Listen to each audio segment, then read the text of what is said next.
Saudara-saudari terkasih, saya bersyukur sekali karena rupanya Santo Yohanes Paulus yang kedua berbelas kasih kepada saya. Sehingga pagi ini saya bisa berdoa di depan makamnya. Malahan saya ikut misa, karena kebetulan ketika saya datang, misa baru dimulai. Jadi saya senang sekali. Nanti saya akan kirim foto-foto tentang makam Yohanes Paulus yang kedua ini. Sekarang saya ingin membuat renungan di dalam Basilika Santo Petrus. Renungannya tentang pengalaman akan yang transenden. Saya itu prihatin dengan keadaan anak-anak kita.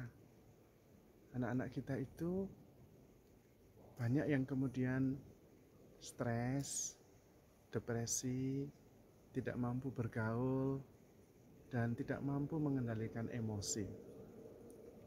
Anak-anak kita begitu lahir harus sekolah, dan mereka itu sungguh-sungguh terbebani ketika sekolah. Mereka hanya tahunya lahir, sekolah, lulus, terus cari kerja. Dan sekolahnya itu hanya untuk mempersiapkan mereka untuk bekerja, mempersiapkan mereka untuk menjadi bagian dari sebuah mesin industri yang besar. Jadi hidup mereka tuh kasihan. Mereka belajar, akhirnya harus bekerja siang malam. Dan hidup mereka hanya seperti itu. Lalu diharapkan mereka bisa bahagia. Bagaimana ceritanya?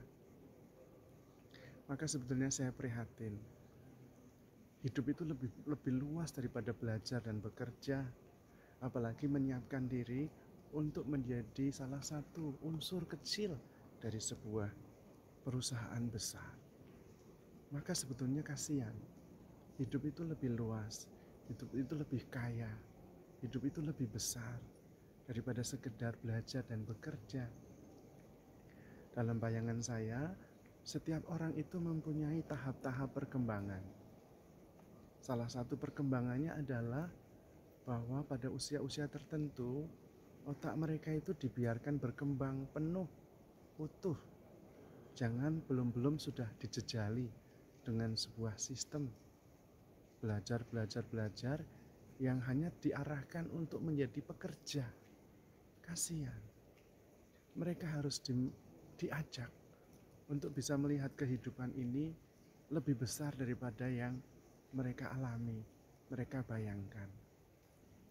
Tapi tentunya orang tuanya yang harus mempunyai pengalaman akan sesuatu yang transenden, pengalaman akan sesuatu yang jauh lebih besar daripada hidupnya sendiri, pengalaman yang jauh melampaui daripada apa yang setiap hari dia hadapi. Itulah pengalaman transenden. Orang tua mestinya mempunyai pengalaman itu, mengalami bahwa hidup itu lebih besar daripada yang dia jalani setiap hari, mengalami bahwa hidup itu lebih besar daripada dirinya sendiri. Nah, pengalaman akan yang transenden itu membuat mereka jadi mengerti. Ketika mengalami kesulitan besar dalam hidup, mereka tahu bahwa kehidupan itu jauh lebih besar daripada persoalan yang sedang dia hadapi. Dan karena itu, anak-anak juga belajar. Tapi kalau sejak lahir, anak sudah tahunya belajar, harus pinter. Nanti kalau tidak pintar tidak bisa bekerja, lalu tidak bisa hidup. Hidupnya bagaimana? Aduh, miskin sekali.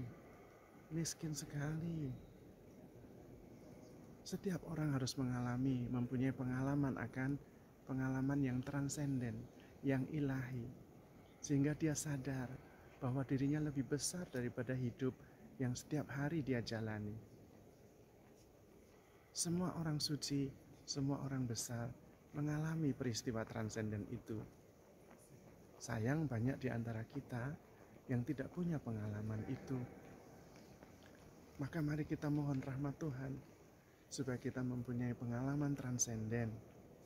yang kemudian membawa kita untuk jauh melampaui batasan-batasan, bahkan batasan hidup kita sendiri, bahkan batasan diri kita sendiri. Kita lebih besar dari diri sendiri. Kita lebih besar daripada kehidupan yang setiap hari kita hadapi. Dan sekali kita mempunyai pengalaman itu, kita tidak mau lagi kembali ke sana. Terus bertumbuh, terus makin sadar. Hal-hal remeh-temeh tidak lagi mengganggu. Tidak punya uang tidak membuat pusing. Hidup lebih besar dari itu. Tidak punya pekerjaan tidak mati karena hidup lebih besar dari itu. Ada begitu banyak hal dalam hidup ini yang menakjubkan. Dan anak harus mempunyai pengalaman itu. Jangan hanya lahir, besar, sekolah, terus bekerja. Kalau tidak bekerja, tidak bisa hidup. Nah, hidup macam apa itu? Kita begitu dicintai oleh Tuhan, dianugerahi hidup yang menakjubkan. Karena itu mari kita mempunyai pengalaman akan yang transenden, yang membuat kita tidak pernah sama lagi. Karena kita mengerti bahwa hidup itu luar biasa, hidup itu menakjubkan. Kita lebih besar daripada diri kita sendiri. Kita lebih besar daripada kehidupan kita sendiri. Karena kita begitu dicintai oleh Tuhan. Maka saudara-saudari terkasih, handle yourself with care because you are loved. Tuhan memberkati. Hari ini istimewa karena saya membuat renungan di dalam Basilika Santo Petrus untuk Anda semua. Sekalian saya tunjukkan di latar belakang saya itu tempat di mana Bapa Suci sering merayakan Ekaristi. Dan di sebelah kiri saya ada makam Santo Yohanes Paulus yang kedua yang tadi saya berdoa di depannya. Nanti foto-fotonya akan saya kirim. Semoga menjadi berkat juga bagi kita semua. Tuhan memberkati.